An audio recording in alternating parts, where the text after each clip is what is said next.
In today's video, we're going to create the viral animating technique known as the Dan Co style, or otherwise black and white line style. I'm going to be showing you how to create this video here. It uses all the techniques needed for you to go out and do a video on your own. Now, if you want more in-depth tutorials on the Dan Co style, Iman Ghazi style, Ali Abdaal, or even my style that has gotten me millions of views, then sign up for the Leverage Editor Community waitlist. Previously, we dropped a course and had many successful students go through it, but now we're doing something new and providing 100 times more value and significantly lowering the price on the course. Basically, we're taking our course and giving it to you, but also developing one of the most exclusive editing communities. You'll have access to coaches, live feedback, challenges, job boards, and much more. So if you want to get away from being an average editor to becoming an advanced level animator and editor who's able to track top influencers and brands who are willing to pay you thousands of dollars a month, then make sure to sign up for the Leverage Editor Community waitlist. Link is in the description. We'll be opening up the community very soon, and it's only going to be available for 5 days. We want to make sure that everyone who comes through is successful, so spots will be extremely limited. Sign up on the waitlist now to be notified first. With that, let's get into the video. All right, so we're here in After Effects and we're going to hop right into this. Currently right now what I have is a regular composition that is just 1080 by 1920 in height. You can copy these settings if you're following along, and yeah, just hit OK. We should have this composition here. The first thing I'm going to do is create a box. So to do that, we're going to go up to our shape tool and go to rectangle. We're going to click and drag while holding shift. This is going to make a perfect square for us. So something roughly around that size is good. We're going to keep the stroke at 2, but change this to a like white. That's totally fine. And then we're going to change this fill. We're going to click on the fill here, the text, and we're going to change it to a linear gradient. We're going to hit OK. The linear gradient should just be like a black here on the left and then a white on the right. Hit OK with that, and we hit V on your keyboard. That's then also going to allow us to adjust the direction of the gradient here. So I'm just going to mess with it a little bit, just drag this into the corner so it's going like on a diagonal gradient rather than a 90-degree gradient. So just something like that should look good. We're actually going to untoggle the stroke as we do this just to make it a little bit easier. So we have our shape here. It's a little hard to see. So the next step is just to toggle this transparency grid. We're going to make it a 3D layer, and just having this transparency grid is going to let us see the 3D cube a little bit easier. Okay, so before we actually build this in 3D, we need to adjust the anchor point of this. To do that, there's a couple of ways. First is this Motion Tools layout plugin. If you don't have this plugin, I highly recommend getting it. It's completely free. It just allows you to adjust anchor points on a shape layer super easy and super quick. But if you don't have it, all you have to do is hit Y on your keyboard. That's going to allow you to adjust this anchor point here and then bring it to the middle. But I'm going to use Motion Tools and just click this right here in the center, and you can see the anchor point is perfectly aligned in the center. From there, we're going to go to Align window. If you don't see that, that's just in a Windows Align, and that should be able to pop up. We're going to align this horizontally and align vertically. It's just going to place it completely in the center of our composition. Toggle this as a 3D layer, and then we're going to duplicate this 5 times. So we're going to have 6 squared shape layers because there's 6 sides to a cube. So just duplicate this 5 times, hit Command D, and then Command D, Command D, Command D, Command D until we have 6 layers here. I'm going to work one by one and unhighlight all the other layers except 1 and 2, because right now the first one, that one that we see right now, is in the perfect position, but we need to adjust the shape layer 2 because it's another side of the cube. To do that, go over to 2 views here in the corner, just click 2 views. That should bring up a view that looks like this. If you don't see that, make sure that you are in Classic 3D, and that if you click into this kind of composition or this view over here, you should see that, or you should be in the right view or left. Doesn't matter, right or left. I like right, just click that, and then you should be able to see this view here. This is just the side of our shape layer in a 3D environment. Okay, so what we want to do now is go to shape layer 2 and then hit R on your keyboard. We're going to rotate this. But before we do that, and the reason why you probably want to download Motion Tools, the plugin, it's completely free. We're going to adjust the anchor point to put it at the bottom. Right now the anchor point's in the middle. We need it at the bottom here. So with Motion Tools, it's just a simple click of the bottom here, and it just snaps that anchor point. And then we can rotate the X position. I'm going to type in -90. You can see now the bottom of our cube is being made. I'm going to re-highlight the next shape layer 3, go to R, and we're going to adjust the anchor point to be at the top here. So I'm going to click on this at the top. The anchor point goes to the top. For the X rotation, we're just going to make it 90. Highlight the next shape layer, which is shape layer 4. Hit R on your keyboard. and we want to adjust the anchor point to be at the left here. So left in the middle, I'm going to click that. And we want to just mess with the Y rotation and make that -90. Same thing with shape layer 5. We are going to toggle that, hit R on our keyboard. Instead of aligning it in the left to the middle, we want to align it on the right in the middle, the anchor point. So we're going to click right here. And we're going to go to the Y rotation and just make that 90. And if you ever get lost at what's going on here, just create a camera. So right click new camera and just hit OK. We're going to delete this layer. But what you could do here is then go up to this orbit around cursor tool. Make sure everything's below the camera here. And you can kind of orbit this cube to see the sides that are getting filled in. As you see, there's one more side. It might be a little bit hard to tell, but there's one more side that we need to fill in.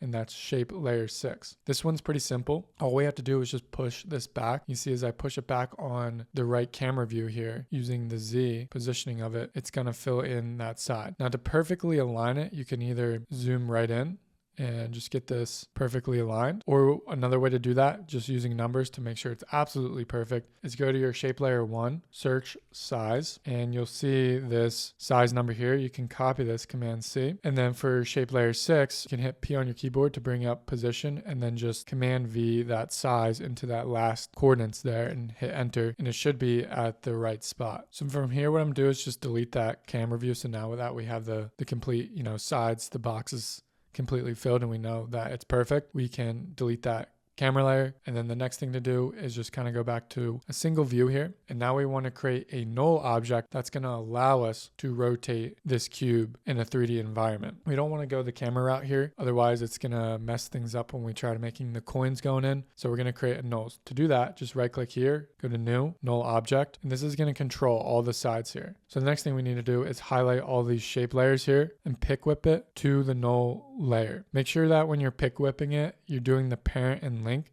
and you're not pick whipping the track mat. So you want to do this one on the right here. That's just going to allow the null object to control all these layers. And one thing to do that's also important is to make sure the null object is 3D. Because now if I hit R on my keyboard for rotation and I just rotate it, we can see that it's rotating all those shape layers how we want. So I'm going to undo that. There's one more thing that we need to do. I'm going to go back to 2 views here, and we need to adjust the anchor point. So I'm going to hit A on my keyboard for the null object and drag this last coordinates here to make it in the middle. Try to get it as perfect as you can. That's just going to make it completely centered in a 3D environment. So now if we rotate things, it's rotating from the center. So I'm going to go back to the single view here. There's one more thing that we need to do as far as like filling out this box, and then that's that little coin slot area. To do this, I'm just going to take my rectangle tool, create a little rectangle, something like that, and the size of that. We want to get rid of the fill on it. We're going to change the stroke to 3. Make sure the stroke is white. Might be a little hard to tell on your end on what's going on, but it's just this little stroke here. We're gonna put a anchor point right in the middle of it. We're also gonna make this a 3D layer, and I'm gonna drag this to the middle of the box. If we go to our 2 views here, we can see that it's in the middle. We can actually align this perfectly in the middle. So I'm actually going to undo the 3D layer, and then we're going to align this perfectly in the middle. And then what we can do is retoggle the 3D layer. And you can see here, if we adjust the Z axis of it, we want to show it so it's perfectly in line with the front of our box here. I don't know why this adjustment thing's at the top here. It shouldn't really be like that, but okay. So right there. So that's our little coin slot that we want. We also want to drag this below our null and then pick whip the parent link to the null as well, so that the null can control that layer. We can go back to a singular view, and now it's time to start to stylize this, and then we're going to rotate it later on. To stylize it, we're going to highlight all these layers and change the blend mode to exclusion. This is going to give it a little bit of a kind of, I don't know how to explain the look, more of like a hologram look, as you can see. Just going to undo that rotation, just kind of explaining what it's doing. So we got that hologram look. We still want to mess with the shape layer 1. Make sure that's highlighted. We're going to go to our effects and presets and look up colorama. Drag that colorama onto our shape layer 1. As you can see, it's looking kind of crazy. So we want to adjust the settings here. Go to output cycle, drop that down. Change the use preset palette to solarized green. You can use whatever color you want. In this case, I'm just going to use solarized green. What we can do here is I'm actually going to change this color. So I'm going to click on this little triangle thing here, double click, and change it to a purplish blue, something like that. Should look good. Maybe a little bit lighter actually. Hit OK. I'm going to take this triangle and then put it right next to that triangle at the top.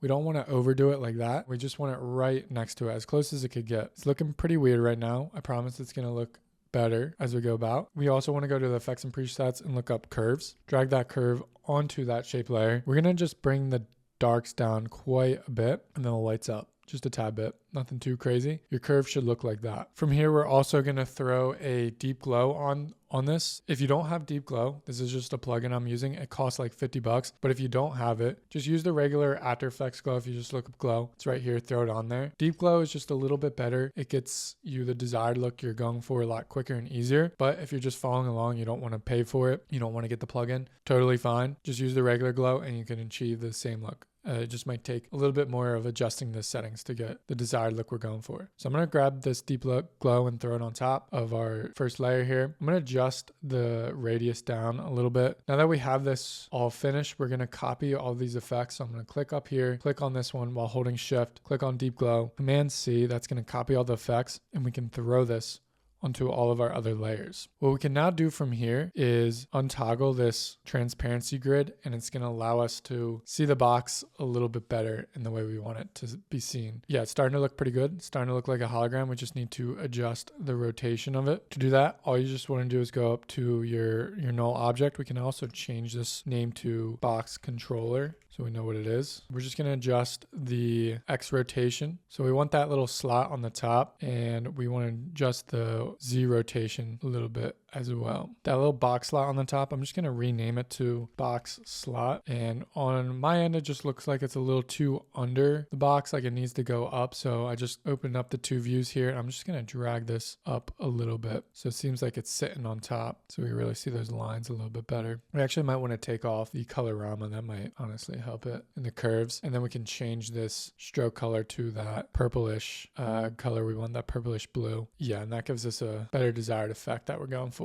The next thing to do is kind of define the box a little bit more. It looks cool in this hologram way. We certainly can get away with this, but it might be a little confusing just because how hologram it is. It's hard to tell, you know, what is this face in front or is in back. It's hard to tell. So we need to define the edges a little bit more. To do that, I'm going to highlight all these layers except my box slot. We're going to go up to stroke and just change this to 1 for now. We might have to change it to 2. I think that actually looks pretty good. We're going to go back to the one view here. One thing I'm noticing is we're getting a weird kind of greenish effect that does look cool, but it's a little too much. I think the deep glow is kind of a little too much on this. I'm going to delete the deep glow on all these layers here, except the first one in the box slot. I want to keep the box slot with the deep glow. So I'm just going to adjust this top one here. And really turn things down quite a bit. And then the colorama, we're going to want to adjust that a little bit more as well. Might have to do something with the gradient. Okay, so I think I figured out the problem here. Is that my fill color here, the white, wasn't all like completely white for all of them. So make sure it's completely white when you do that. And I'm going to just copy and paste the colorama and the deep glow onto everything I had. I just deleted it on all these layers and then copy and paste this on there. All right, so I just adjusted the settings a little bit on all these layers. So the output's like,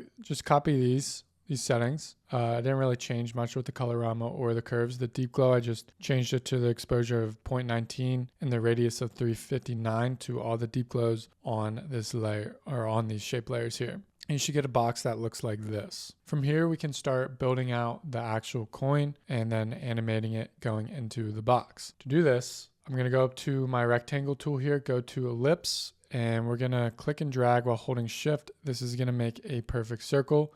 We want to change the fill to a solid fill. Hit OK. We also want this green is actually the perfect green, so make sure it's this. Copy the color code if you're following along. Hit OK. We're going to change the stroke to 3. And we're also going to change the stroke color to more of a lighter green. Something like that's good. Then from here, hit V on your keyboard just to bring up the regular cursor. We're going to go up to the text tool, click on that, click once, and then make a money text here. This font here, you can find it online. And in the project file, it'll be there for you to download as well, completely free, along with the project assets. And, you know, like I said, the project file, you're going to get that for free. So everything I'm doing here is all for free in the link in the description. So we want to use this font, scale it up, and the color of it should be the same exact color of the stroke. We're going to drag that right in the middle here. and that looks pretty good. Maybe a little more in the middle, adjust it. From here, we can pre-compose this layer. So I'm gonna highlight both of these, right click, pre-compose, and we just call this coin. All right, so now that we have our coin layer, we need to make sure the anchor point is in the middle. So I can't use motion tools for this since this is a pre-composed layer, but what I could do is hit Y on my keyboard, go over to this anchor point here, drag that into the middle of our coin. Re-hit V on my keyboard to bring up the regular cursor. From there, I can make this coin a 3D layer. And what I really want to do from here is make sure that when I'm going to animate it down, it's going to go in between this slot here. And I'll show you what I mean. So go over to your views, make it 2 views. We're going to take the Y and drag this down. And we can see when we drag this coin down that the lines here are overlaying the coin. We only want this front line to overlay the coin. So what we need to do is drag this coin forward to where, yes, now we see that that front line is overlaying it, but that back line's behind it. So it's going to give it that 3D effect. So then when it goes down into the coin, or into the box, excuse me, it's going to look like it's in the box. What we can do is just scale this down as well. So scale down something like that. And then we can drag this up while holding shift. And now it's up there. So also I want to throw a little bit of a deep glow onto this. I'm going to look up deep glow, toss that on there, really turn that exposure and radius down a lot. One effect that's going to make it look like it's actually within the box, because you can see if we drag it down now, if we go to position, take this and drag it down to the middle of the box, technically it's in there, it's in the box, but if we look at it, it sort of looks like it's in the box because it's